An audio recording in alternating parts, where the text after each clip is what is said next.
Salam, hər vaxtınız xeyir. Bugün qız səsini ifadə etdiyi səsləri izah edirəm. Demək, qız səsi ümumilikdə 4 səs ifadə edir. Bunlar hansılardır? Q özü kimi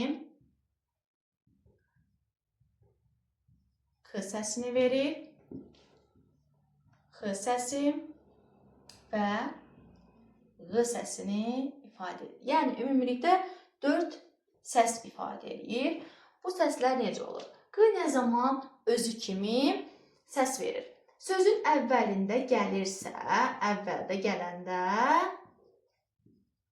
Q olaraq qalır. Qələm, qutu və s. Sonra iki saitin arasında gəlirsə, iki sait arasında misal üçün əlaqə. İki saitin arasında olduğu kimi qalır. Bir də Cingidili samitin yanında gəlirsə,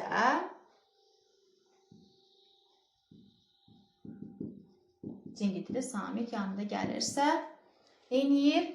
Özü kimi qalır. Miqyas, miqdar və s. Bu bizim Q səsimiz. Bəs nə zaman Q səsini verəcək? Q səsini isə daha çox alınma sözlərdə verir. Yəni, bizim milli mənşəli sözlərimizdə X səsini ifadə edir. Bunlar da Q səsini, misal üçün deyirəm ki, natiq olur. Natiq. Sonra X səsini nə zaman verir? Milli mənşəli sözlərdə Q X səsini verir. Amma istisnalarımız da var. Təbii ki, alınma sözlərin bəzilərində də bu hal baş verir. Amma ümumilikdə öz sözlərimizdə Q X səsini verir. Hansıdır deyək? Deyirik ki, misal üçün otaq. Aha, olur. Tələffüzdə otaq. Aha, sözün sonu əgər Q ilə yazılıb X səsini verirsə, bu zaman buna saitlə başlanan şəkil və yaxud da söz qaçanda Q səsini ifadə edir. Necə?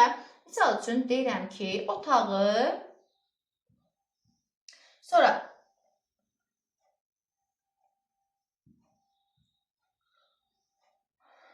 otaq almaq. A gəldiyinə görə bu Q səsi X səsini verəcək. Otaq almaq. Amma samit gəlirsə Q-dan sonra X olaraq da qalacaqdır. Misal üçün deyirəm otaqlar. Olur. Otaqlar. Yəni, kar tələffüz olunur.